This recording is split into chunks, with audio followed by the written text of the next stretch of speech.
ومن يعرض عن ذکر ربه سورہ جن آیت نمبر 15 16 ومن يعرض عن ذکر ربه يسلكه عذابا صعدا وأن المساجد لله فلا تدعوا مع الله أحدا وأنه لما قام عبد الله يدعوه كادوا يكونون عليه لبدا قل إنما أدعو ربي ولا أشرك به أحدا قل إني لا أملك لكم ضرا ولا رشدا قل إني لن يجيرني من الله أحد ولن أجد من دونه ملتحدا إلا بلاغا من الله ورسالاته ومن يعص الله ورسوله فإن له نار جهنم خالدين فيها أبدا حتى إذا رأوا ما يوعدون فسيعلمون من أضعف الناصر وأقل وعدا قل إن أدري أقريب ما توعدون أم يجعل له ربي أمدا عالم الغيب فلا يظهر على غيبه أحدا إلا من ارتضى من رسول فإنه يسلك من بين يديه ومن خلفه رصدا ليعلم أن قد أبلغوا رسالات ربهم وأحاط بما لديهم وأحصى كل شيء عددا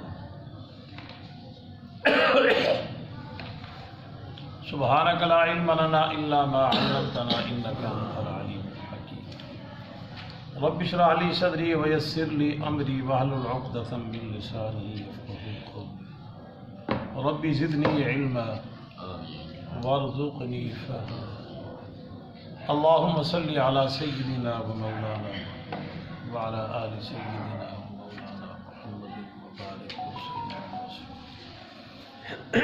یا رب صل وسلم دائما ابدا على حبیبک خیر الخلق كلهم والحبیب الذي ترجى شفاعته لكل حول من الأحوال والطيب ما إن مدحت محمدا بمقالتي ولكن مدحت مقالتي بمحمد ہزار بار بشویم دہن بمشک و غلاب خلوص نام تو گفتن کمال میں ادب زمانے میں معزز سے مسلمان ہو کر ہم خوار ہوئے خاری کے قرآن مپندار سعدی کے راہ صفا تواں رفت جز بر کے اے مصطفیٰ خدایا بحق بنی فاطمہ کے برقول ایمہ کنی خاتمہ اگر دعوتم رد کنی والقبول بنو دست دامان حال رسول آدمی کا جسم کیا ہے جس پہ شیدا ہے جہاں ایک مٹی کی عمارت ایک مٹی کا خون کا گارا لگا اینٹ جس میں ہڈیاں چند سانسوں پہ کھڑا ہے یہ خیالی آسمان موت کی پرزور آندھی جس دم اسے ٹکرائے گی ٹوٹ کر یہ عمارت بس خاک میں مل جائے گی ارشاد باری تعالیٰ وَاللَّوِ اسْتَقَامُوا عَلَى الطَّرِيقَةِ اور اگر وہ سیدھے راستے پہ قائم ہو جاتے تو البتہ ہم انہیں وافر پانی سے سیراب کرتے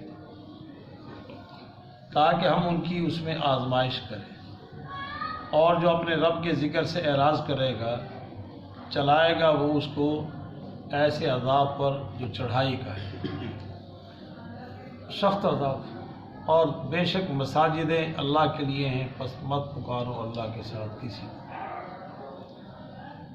اور بے شک وہ جب کھڑا ہوا اللہ کا بندہ یدعو اس کو پکارنے لگا قریب تھا کہ وہ ہو جاتے اس پر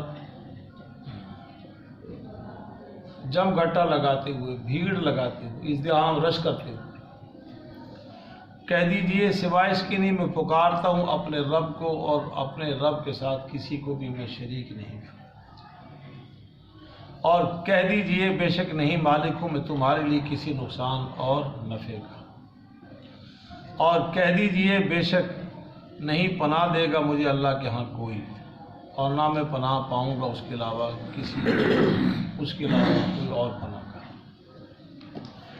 مگر پہنچانا ہے اللہ کی طرف سے اس کے پیغام کو اور جو انکار کرے گا اللہ کا اور اس کے جو نافرمانی کرے گا اللہ کی اور اس کے رسول کی بس بے شک اس کے لیے جہنم کی آگ ہے، خالدین فیہا، اس میں ہمیشہ ہمیشہ۔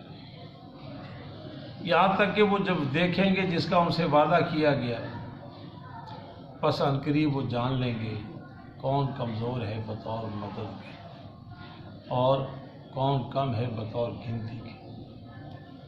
کہہ دیجئے نہیں میں جانتا، قریب ہے جس کا تم سے وعدہ کیا جاتا ہے، یا بنائے گا اس کے لیے میرا رب لمبی مدت، ایسی کوئی مدت جو مقرر کر رکھی ہے۔ جاننے والا ہے غیب کا، پس وہ نہیں ظاہر کرتا اپنے غیب پر کسی کو، اپنا غیب وہ کسی پر مطلع نہیں کرتا، مگر جسے پسند کرتا ہے وہ رسولوں میں سے، پس بے شک وہ چلاتا ہے اس کے آگے اور پیچھے رسادہ نگران، تاکہ وہ ظاہر کر دے، تاکہ وہ جان لے، تاکہ پہنچایا انہوں نے اپنے رب کے پیغام کو۔ وَأَحَاطَ بِمَا لَدَيْهِمْ، اور اس نے ان کا احاطہ کیا ہوا ہے جو ان کے پاس ہے، اور شمار کر رکھا ہے اس نے ہر چیز کو بطور گنتی کے۔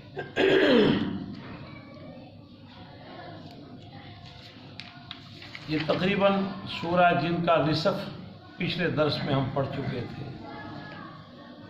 اور اس میں اللہ جل جلالہ و من والہ نے اپنے پیغمبر امام الانبیاء جناب محمد رسول اللہ صلی اللہ علیہ وسلم کو مخاطب فرمایا، کہہ دیجیے کہ میرے طرف وحی کی گئی ہے، اور اس وحی کو جنات کی ایک جماعت نے سنا، اور سننے کے بعد انہوں نے تعجب کا اظہار کیا کہ ہم نے عجیب قرآن، عجیب کلام کو سنا ہے جو ہمیں راست رشد ہدایت کی طرف ہماری رہنمائی کرتا ہے، تو ہم سن کر وہ ایمان لے آئے۔ اور یہ تقریباً متعدد دفعہ امام الانبیاء کی ملاقاتیں، پیغام دینا جنات کو، اس لیے کہ اللہ نے امام الانبیاء کو جن و انس دونوں کی طرف نبی بنا کے بھیجا تھا، تو آپ نے دعوت کا عمل ان کی طرف اس کی ذمہ داری کو بھی نبھایا۔ تو یہ کہاں پہ ہوا؟ امام الانبیاء جی طائف کے سفر میں وادی نخلہ میں جب نماز فجر پڑھ رہے تھے، تو یہاں پہ نماز فجر کے دوران قرات لمبی، تو ایک جنات کی جماعت اس کا گزر ہوا، وہ اس جستجو میں تھی کہ ہمارا آسمانوں کے اوپر جانا اب اس میں گڑبڑ آ گئی، ہم کو کلام سننے جاتے تھے، اوپر شہاب اور رسدہ شہاب مارے جاتے ہمیں، چنگاریاں، تو کیا معاملہ ہے؟ اس کے غور خوض کے لیے یہاں دیکھا تو وہ سمجھ گئے، انہوں نے قرآن کو سنا اور سننے کے بعد ایمان لے آئے، اور انہوں نے اقرار کر لیا کہ اب ہم اپنے رب کے ساتھ کسی کو شریک نہیں ٹھہرائیں گے، اس لیے کہ ہمارا رب تو بلند و بالا ہے، پاکیزہ ہے ان تمام باتوں سے جو لوگ کہتے ہیں، اور اس کی کوئی بیوی بھی نہیں، اولاد بھی نہیں ہے، اور بے وقوف لوگ ہیں جو اللہ کے خلاف باتیں کرتے ہیں۔ اور ہمارا گمان تو یہ تھا کہ جن اس اللہ پہ جھوٹ نہیں بولتے، تو پتہ چلا ہے یہ تو جھوٹ بھی ہے۔ انہوں نے بہت سی باتوں کا پھر کہا کہ ہمارا گمان یہ تھا، ہمارا خیال یہ تھا، پھر انہوں نے اس کا بھی اعتراف کیا، وَأَنَّا لَمَسْنَا السَّمَاءَ فَوَجَدْنَاهَا مُلِيَتْ حَرَسًا شَدِيدًا وَشُهُبًا، ہم نے جب بھی آسمان کو چھوا تو اب ہم نے اس میں بھرا پایا اس کو شدید پہرے داروں سے اور شہاب سے۔ تو اب سمجھ میں آ گیا اس کی وجہ کیا ہے۔ امام الانبیاء تشریف لے آئے، اور یہ اوپر جاتے، ملائکہ وہاں سے دنیاوی معاملات کے احکامات لے کے آتے، ان کے مکالمے کو یہ سن لیتے، اب اس مکالمے تک بھی ان کی رسائی کو اللہ نے بند کر دی، اور انہوں نے کہہ دیا کہ اب ہمارے اندر بھی نیک بھی ہیں، بد بھی ہیں، اور ہم اب پتہ چل گیا کہ ہم اللہ کو عاجز نہیں کر سکتے، اور اللہ سے ہم بھاگ کر بھی نہیں جا سکتے، اور یہ بھی کہہ دیا کہ جو اب ہدایت کو قبول کر لے گا اسے کوئی خوف بھی نہیں ہوگا، اور اسے کسی قسم کا کوئی مسئلہ نہیں ہوگا، اور ہمیں مسلمان بھی ہیں اور ہمیں ظالم بھی ہیں۔ آج جو آیت مبارکہ ہم نے پڑھی، اس میں اللہ جل جلالہ و من والہ نے ایک عمومی پیغام نشر کیا، وَاللَّهُ اسْتَقَامُوا عَلَى جنات نے ایمان کو قبول کر لیا، یہ مشرکین مکہ یہ بھی قبول کر لیتے، اور ایمان قبول کرنے کے بعد استقامت کرتے ہیں، ان الذین قالوا ربنا اللہ ثم استقاموا، اصل اور الاستقامت فوق الکرامہ، ایمان کے بعد پھر آدمی ڈٹ جائے، وَاللَّهُ اسْتَقَامُوا عَلَى الطریقہ، اس طریقت شریعت اور طریقت کا جو راستہ اس پہ یہ ڈٹ جاتے، تو ہم ان کو وافر پانی سے سیراب کرتے ہیں۔ وافر پانی سے سیراب کا اشارہ ہے کہ ان کی معیشت کو مستحکم کر دیتے، اس لیے کہ معیشت کا نظام کس کے قبضے میں ہے؟ ان کو خوشحالی سے نواز دیتا ہے۔ اور اقوام عالم کی اور قوموں کا بھی اللہ نے ذکر فرمایا قرآن میں، وَلَوْ أَنَّ أَهْلَ الْقُرَىٰ آمَنُوا، اگر یہ بستی والے ایمان لے آتے، تقوی اختیار کرتے، لَفَتَحْنَا عَلَيْهِمْ بَرَكَاتٍ مِّنَ السَّمَاءِ وَالْأَرْضِ، ہم آسمانوں سے اور زمین سے ان کے لیے برکات کے دروازے کھول دیتے۔ اور اسلام کے آغاز میں کتنی غربت تھی، پھر ایمان کے بعد اللہ نے کتنی فراوانی دی۔ پہلے زکوٰۃ دینے والا کوئی نہ تھا، اب لینے والا کوئی، یہ ایمان کے بطور یہ اللہ نے فرمایا۔ اور پھر ہم لِنَفْتِنَهُمْ فِيهِ، ہم جو سیرابی یعنی معیشت کو مستحکم کرتے ہیں اس میں ہم آزماتے ہیں۔ کہ یہ بسا اوقات انسان آزمائش میں بھٹک جاتا ہے اور شکر کر کے بسا اوقات اپنی نعمتوں میں اور اضافہ کر لیتا ہے۔ لئن شکرتم لأزیدنکم، اگر شکر کرو گے تو ہم نعمت اور بڑھا دیں گے۔ یہ آزمائش امتحان ہے، اور اگر یوں کہے کہ میری محنت کا نتیجہ ہے تو برباد ہو، یہ سب کچھ میرا کرا دھرا ہے، میرا یہ حالت امتحان آزمائش اللہ تعالیٰ فرماتے ہیں ہم لیتے ہیں۔ وَمَن يُعْرِضْ عَن ذِكْرِ رَبِّهِ يَسْلُكْهُ عَذَابًا صَعَدًا، اور امتحان کے دوران جو اپنے رب کے ذکر سے اعراض کرتا ہے یا کلیہ طور پہ اپنے رب کے ذکر سے اعراض کرتا ہے، ذکر سے مراد قرآن، صاحب قرآن اس کی طرف آنے کو تیار ہی نہیں، اس سے اعراض کرتا ہے، قرآن پہ ایمان لانے کو تیار نہیں، يَسْلُكْهُ عَذَابًا صَعَدًا، اس کو سخت عذاب کے اوپر ہم چلائیں گے، سخت ترین عذاب وہ اس کو عبور کرنا پڑے گا۔ اللہ ہم سب کی حفاظت فرمائے۔ آگے فرمایا وَأَنَّ الْمَسَاجِدَ لِلَّهِ، اور مساجد اللہ کے لیے، اور بس اللہ کے ساتھ مت پکارو تم اللہ کے ساتھ کسی۔ سب توجہ ہو، یہ جو لفظ مساجد ہے یہ عربی زبان کے محاورات کے اعتبار سے یہ تین چیزوں پہ بولا جاتا ہے۔ سجدہ گاہ کو بھی کہتے ہیں، سجدے کو بھی کہتے ہیں، اعضاء سجدے کو بھی کہتے ہیں، سمجھے؟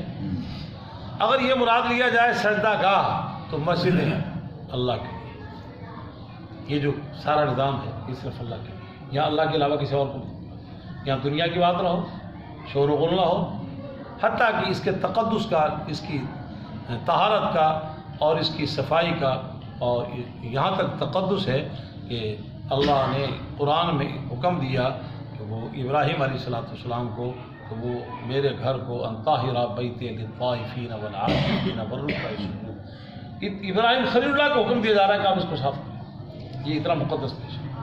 میں اور آپ کیا چیز ہے؟ اپنے ہاتھ سے صفائی۔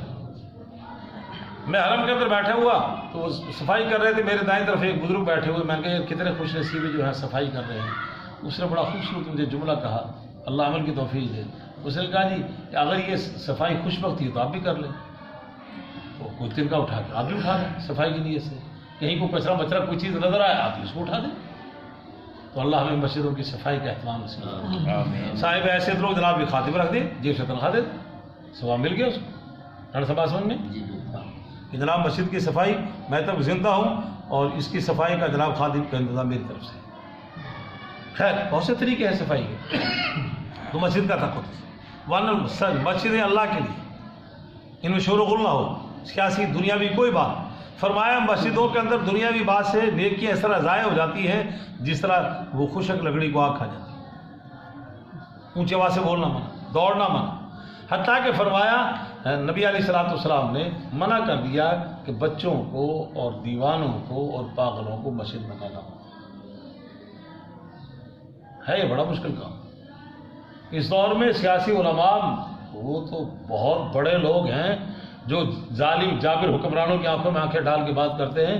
اب تو ایک مسجد کا ملا اس کو جرت نہیں، بیچارے کو ہمت نہیں، کسی چودھری کو کہتے ہیں بچہ کیوں لے آتے ہیں، ان کے نبی دا فرمان ہے، انہیں کیا سب ایک تو کاٹ رہے نبی دا فرمان ہے، نبی بچہ مسجدوں آڑ تو روک دو بس۔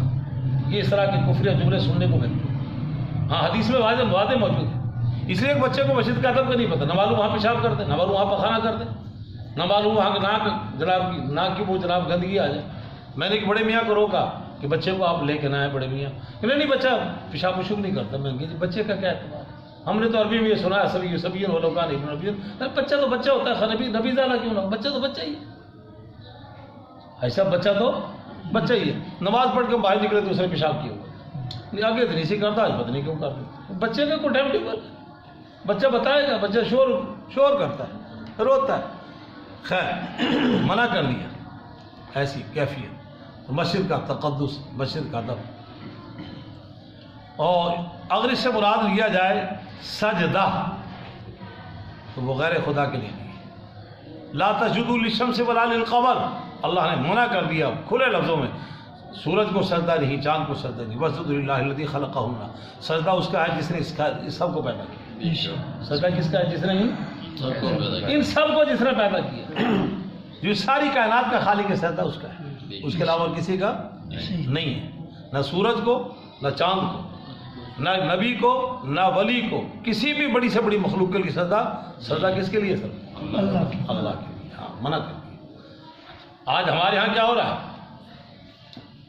وہ مزاروں پہ سجدے، زندہ اولیاء کو سجدے، جو دنیا سے تشریف پر رحلت فرما کے ان کو سجدہ، نہیں تو یقین کسی جگہ فاتحہ میں نے ان آنکھوں سے دیکھا، ابھی آپ چلے جائیں حضرت علی حضرت رحمۃ اللہ علیہ کے مزار اقدس پہ فاتح خانی کے لیے، وہاں دیکھیں کیا ہو رہا ہے، چومنا بھی ہو رہا ہے، رکوع کی شکل بھی ہے، اور بالکل واضح سجدہ بھی ہے۔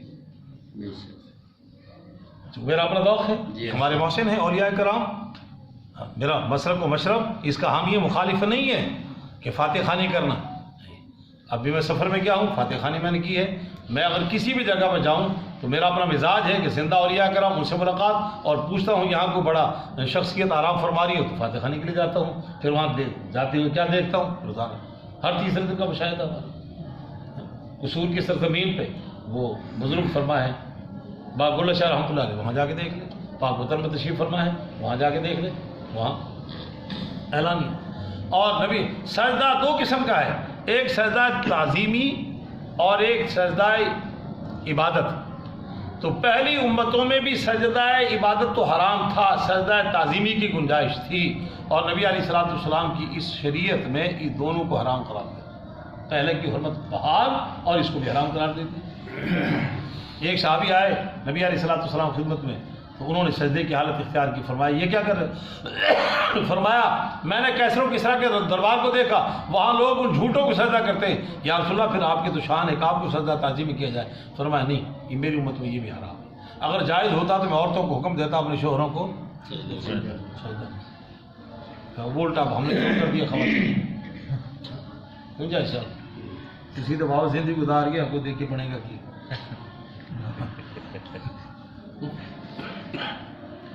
تو وہ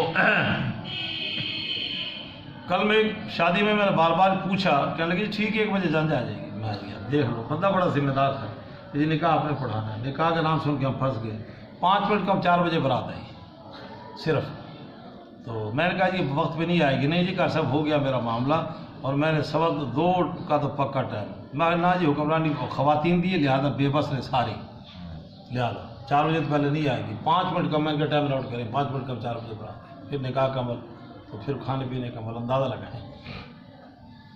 خیر یہ تو بات ضمن آ گئی، تو تعظیم مرد کی کہی گئی تھی، اور الٹی کس کی ہو رہی ہے؟ اس پہ دلائل دیے جاتے ہیں بہت زیادہ۔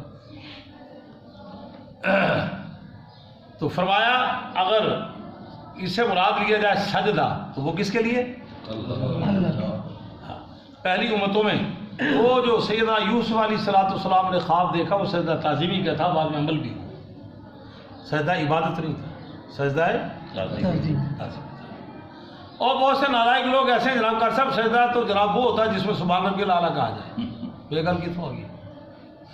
جاؤ کسی پاکستان کی دنیا بھر کے مفتی سے پوچھو کہ اگر ایک شخص سجدے میں گیا اور سبحان ربی الاعلیٰ کہنا بھول گیا، سجدہ ہوگا کہ نہیں؟ اس کا جواب جو ہے تو مجھے بتا دینا، وہ تو مسنون عمل ہے سبحان ربی الاعلیٰ کہنا، ایسا بات سمجھ میں؟ سجدہ جبین نیاز کو زمین پہ لگا دینے کا نام سجدہ ہے، بس یہ سجدہ ہے۔ اگر وہ عبادت کے حوالے سے ہے تو وہ نیت ہے، اور یہ تعظیماً ہے، تو اب دونوں حرام ہیں، یہ ہو رہے ہیں۔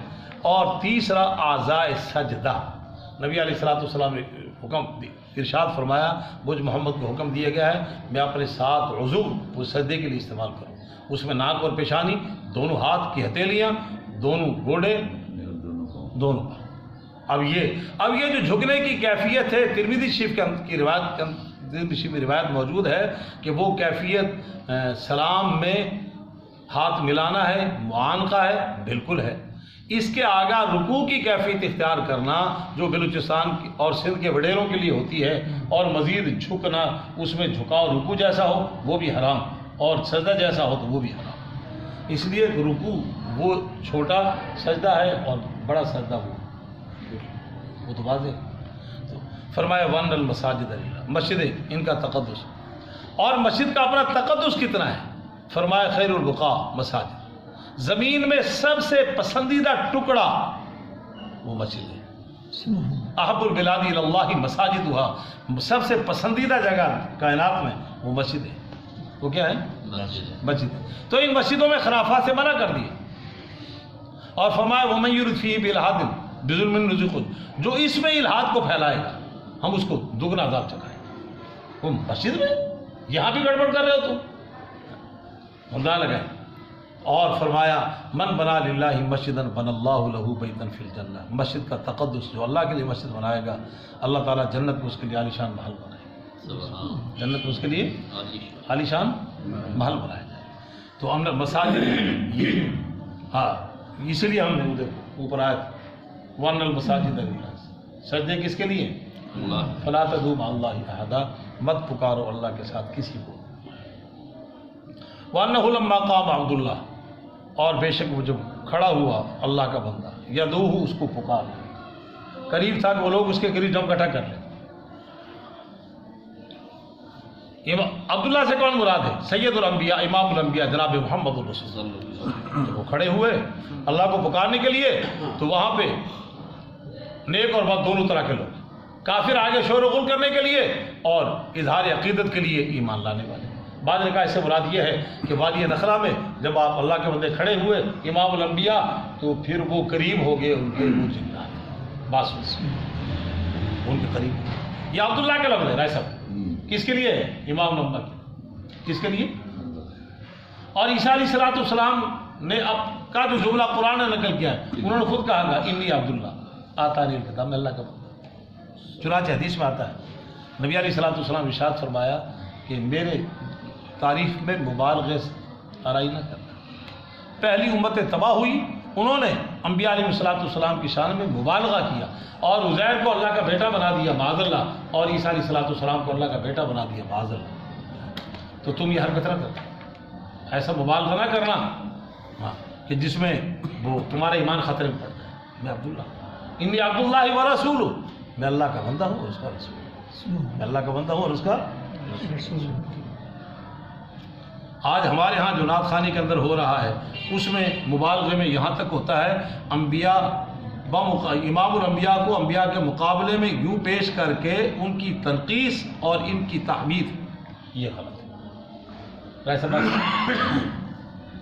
امام الانبیاء کی تعریف کریں مگر مقابلتاً کہ ان کی بے ادبی کا پہلو نکلے، اس کو نہ یہ عمل اللہ کو پسند ہے نہ نبی کو پسند ہے، نبی نے خود منع فرمایا، تنقیص کا پہلو نہ نکلے دیگر انبیاء۔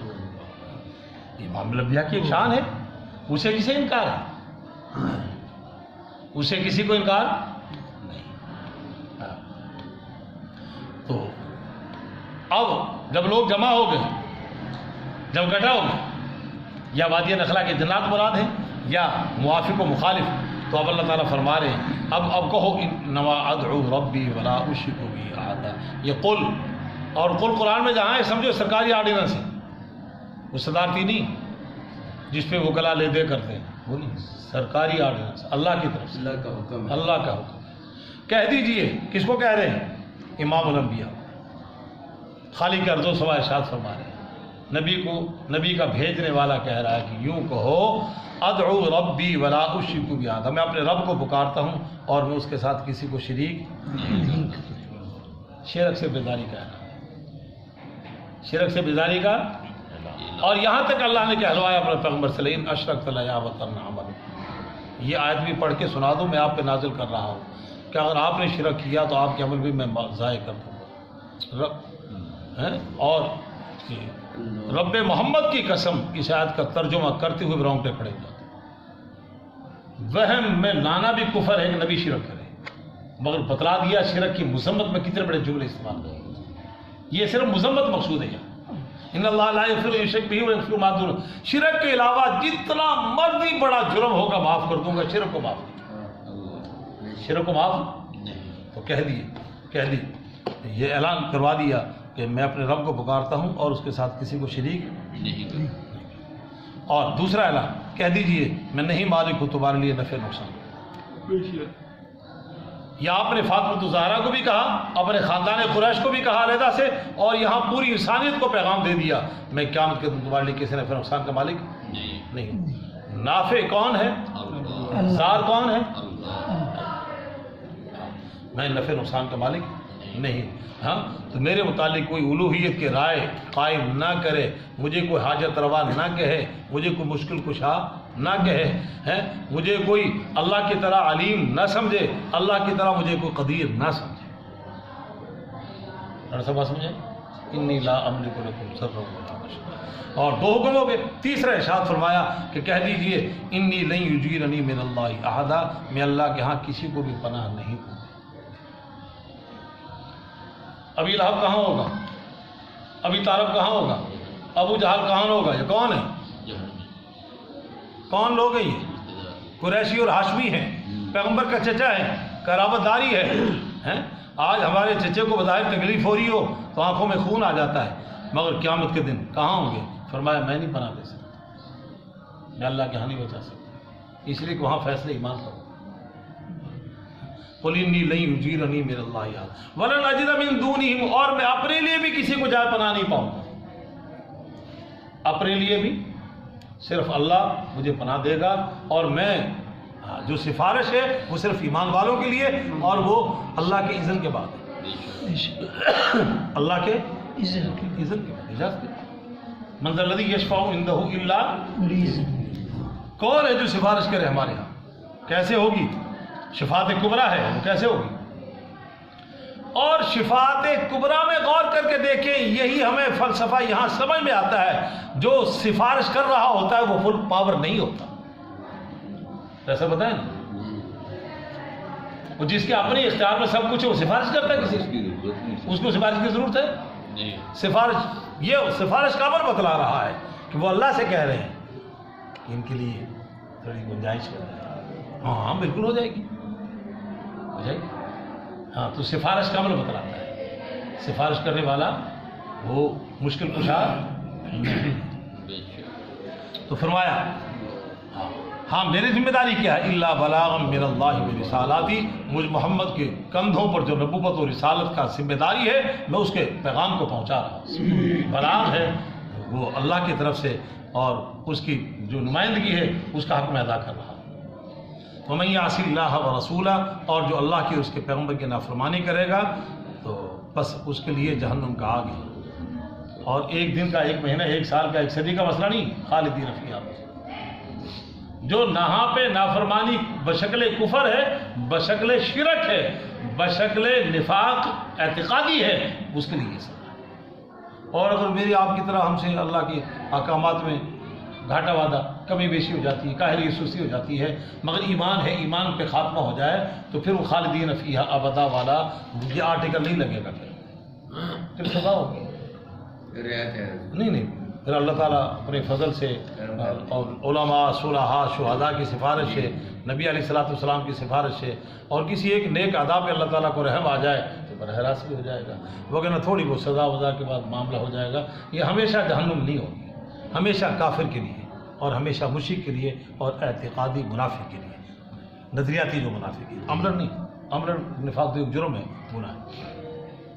حتیٰ اذا رأوا ما یوعدون، یہاں تک کہ وہ جب دیکھیں گے جس کا ان سے وعدہ کیا گیا. وعدہ کس کا کیا جا رہا ہے؟ قیامت کا. اب قیامت ایک انفرادی، ایک اجتماعی. انفرادی من مات فقط قام، قیامت ہو جو فرد مر گیا اس کے لیے تو قیامت آ گئی. ایک اجتماعی ہے، ساری دنیا کا نظام یہ بستر گول کر دیا جائے گا. تو جب وہ دیکھیں گے جس کا وعدہ کیا جاتا ہے تو پس وہ جان لیں گے کون کمزور ہے بطور نصرت کے. یہاں کہتے تھے کہ نبی کمزور ہے، خوشحالی نہیں، عمدہ سواریاں نہیں، عالیشان محلات نہیں، باغات نہیں، یہاں کمزوری ہے. اور بل صدر بھی بیچارے ابو ہریرہ، وہ یہ دیکھیں غربا، حضرت صہیب غربا. تو انگلیاں اٹھاتے تھے. فَسَيَعْلَمُونَ مَنْ أَضْعَفُ نَاصِرًا.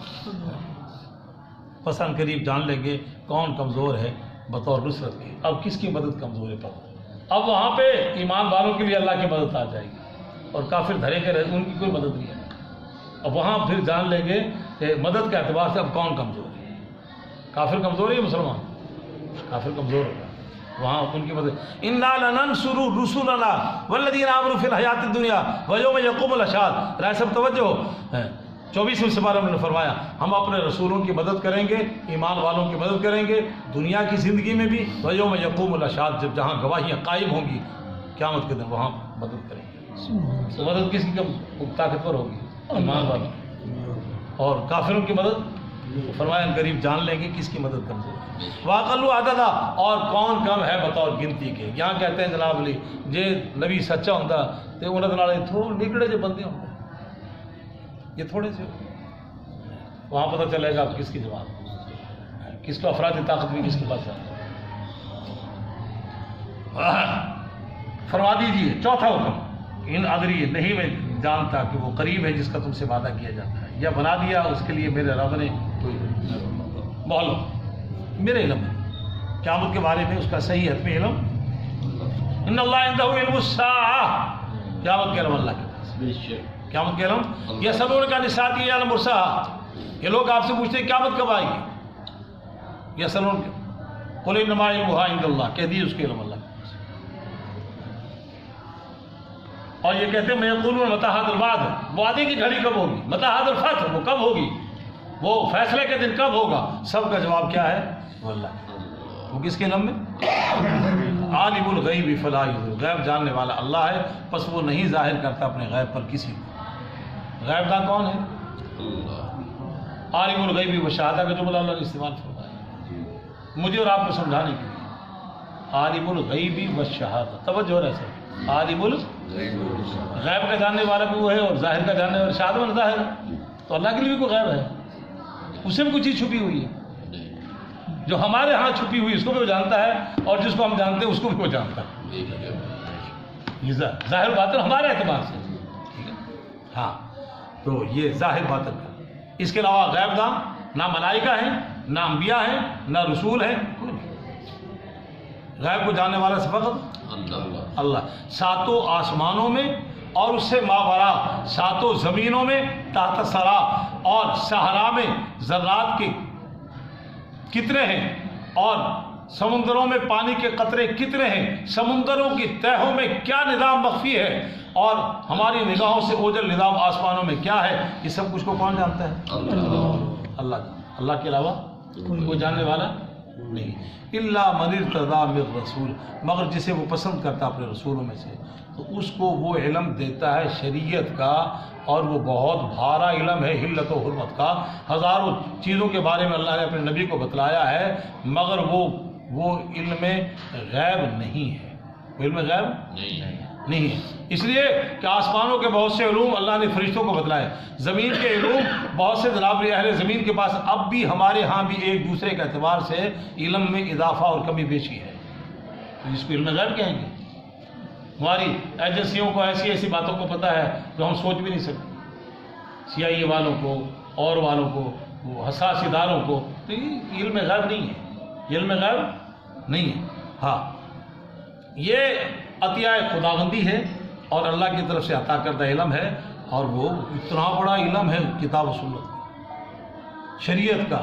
اس کے اندر حلال حرام اور پھر اللہ نے جنت کے بارے میں اپنے نبی کو بتلایا جہنم کے بارے میں بتلایا مگر وہ علم غیب نہیں ہوتا. علم غیب وہ ہوتا ہے جس کو ہوا سے خمسہ کے ذریعے سے حاصل کیا جائے وہ علم غیب نہیں ہے. یہ کپڑا ہے یہ علم غیب نہیں ہے. براہ راست جو علم آ رہا ہے وہ اللہ کے پاس ہے. جو کسی کے بتانے سے آئے وہ علم غیب نہیں ہوتا. وہ تو انسانوں کے پاس بھی ایک دوسرے کے پاس علم ہے. آج صاحب کے پاس فرنیچر کا بہت زیادہ علم ہے. آپ کے پاس اپنے کاروبار کا بہت زیادہ علم ہے. اس طرح سے جناب علی رائے صاحب کے پاس وکالت کے علم کے علاوہ وکالت کے نشے و فراز کو جانتے ہیں یہ بھی ایک علم ہے جس کے ہمارے پاس اس کی گرد و غبار بھی نہیں ہے. ہر شعبے کا علم اب یہ دیکھو یہ علم ہے یہ بھی علم ہے. ہاں تو حدیث میں ہے تو یہ علم جو علوم شریعت کا ہے وہ اللہ نے الا من ارتضی من رسول، اپنے رسولوں میں سے جس کو پسند کیا اس کو شریعت کے علم دیا، حلت و حرمت کا، جائز کا، ناجائز کا۔ چنانچہ نبی علیہ الصلوۃ والسلام حدیث میں آتا ہے ہر وہ چیز جو جنت کے قریب کر دے، جہنم سے دور کر دے، وہ اللہ نے مجھے خبر دی اور میں نے آپ کو بتلا دی۔ نبی علیہ السلام فرمایا جنت کے قریب کرنے والی چیزوں کو میں نے بتلا دیا اور جہنم سے دور کرنے والی چیزوں کو بھی میں نے بتلا دیا۔ اس کے علاوہ جو انبیاء کا علم ہے اس کے بارے میں جناب یوسف علیہ السلام کے علم، وہاں بھی کیا ہے، یوسف علیہ السلام کا ذکر آپ نے بیان کیا سورہ یوسف کے اندر ہے، وہاں بھی کیا تلک من انباء الغیب نوحیہ الیک۔ زکریا علیہ السلام وہ بچے کے کفیل ہیں اور وہ باتیں ساری قرآن نے ذکر کی اور نبی علیہ السلام نے بتلایا، وہاں بھی کیا ہے تلک من انباء الغیب نوحیہ الیک۔ سیدنا موسیٰ کلیم وہ طور پہ گئے، فلاں ہوا، سارا کچھ ہوا، وما کنت بجانب الطور اذ نادینا، جب طور کے تم قریب نہ تھے تو کہاں سے آیا؟ ذالک من انباء الغیب، یہ غیب کی خبریں جو ہم آپ کو بتلا رہے ہیں، یہ وہ باتیں ہیں جو ہم آپ کو بتلا رہے ہیں۔ تو فرمایا اور قیامت کے بارے میں ان اللہ عندہ الساعۃ، اس کا علم، 5 باتوں کا علم اللہ نے کسی کو دیا ہے، وینزل الغیث ویعلم ما فی الارحام وما تدری نفس ماذا تکسب وما تدری نفس بأی ارض، 5 بات یہ۔ تو فرمایا فإنه يسلك من بين يديه ومن خلفه رصدا، پر چلتا ہے اس کے آگے اور پیچھے رصد۔ نبی علیہ السلام کے بعد جب وحی آتی ہے تو پورا ایک سیکورٹی کا نظام ہے، کوئی اچک نہ لے، کوئی سن نہ لے، کوئی جنات کوئی اور مخلوق اللہ کی تو دائیں بائیں، وہ صرف جب قرآن آتا ہے تو اس کے ساتھ آگے اور پیچھے اللہ کا ایک نظام ہے حفاظت، لیعلم ان قد ابلغوا، تاکہ وہ ظاہر کر دے کہ انہوں نے یہ پیغمبر اللہ نے کا کلام جبرائیل نے من و عن پہنچایا ہے، من و عن قد ابلغوا رسالات ربہم، اپنے رب کا نظام ان تک پہنچایا، واحاط بما لدیہم، اور جو ان کے پاس ہے اس کا احاطہ اللہ نے کیا۔ ساری کائنات کے پاس جتنا علم ہے وہ اللہ کے ہاتھ ہے، وکان اللہ بکل شیء محیطا، ہر چیز کا اللہ نے احاطہ کیا، وکان اللہ بکل شیء علیما، ہر چیز کا علم اللہ کے پاس ہے اور اللہ کے علم کا کوئی احاطہ نہیں کر سکتا۔ وَأَحْصَىٰ كُلَّ شَيْءٍ عَدَدًا، اور ہر چیز کو اس نے گنتی، ہر چیز کی گنتی اللہ کے میں نے بتلایا۔ درخت کائنات میں کتنے ہیں، ان کے پتے ٹہنیاں کتنی ہیں، احصیٰ کل شیء عددا۔ سمندر اور ان کا پانی کے قطرات، احصیٰ کل شیء عددا۔ اور صحرا، جنگلات اور وہاں پہ مٹی کے ذرات، ریت کے ذرات، وہ احصیٰ کل شیء عددا۔ اور انسان کتنا ہے اس کی گنتی اللہ کے پاس، اور اس کے لیے آسان سے جو ما کان وما یکون، جو تھا جو ہوگا سب کا علم اور سب کا گنتی کس کے پاس ہے؟ اللہ۔ اور نبی علیہ الصلوۃ اور دیگر اللہ نے یہ علم غیب اور یہ پورا نظام یہ کسی کے سپرد نہیں کیا۔ چنانچہ حدیث میں آتا ہے کہ مدینہ منورہ جب آپ تشریف لے گئے تو وہاں ایک نظام تھا کہ وہ نر اور مادہ کھجور، اس کے خوشوں کو نر کو ادھر ملاتے تو کھجور فصل زیادہ آتی۔ نبی علیہ السلام نے منع فرمایا، آئندہ فصل کم ہوئی تو ان کا اس دفعہ فصل کم، یا رسول اللہ ہم ایک عمل کرتے تھے تو آپ نے منع فرما دیا، ہم نے مان لیا، اس لیے کہ اب تو ہم نے آپ کی ماننی بس۔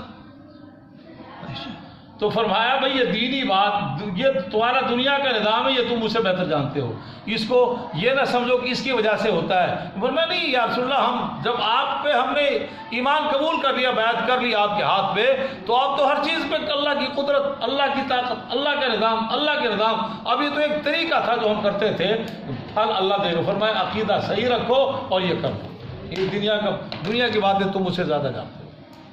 اب صنعت کا نظام، کھیتی باڑی کا نظام، آج کے دور کی سائنس ٹیکنالوجی کا نظام، ان امور کا اللہ کے نبی سے تعلق، یہ علم اللہ نے ممکن ہے تھوڑا بہت دیا ہو، ہم اس پہ بحث نہیں کر سکتے، باقی اصل علم شریعت کا، اور وہ بھی علم اتنا وسیع ہے، دینے والا جانے، لینا والا جانے، مگر علم غیب، عالم الغیب، کلی علم غیب کا اطلاق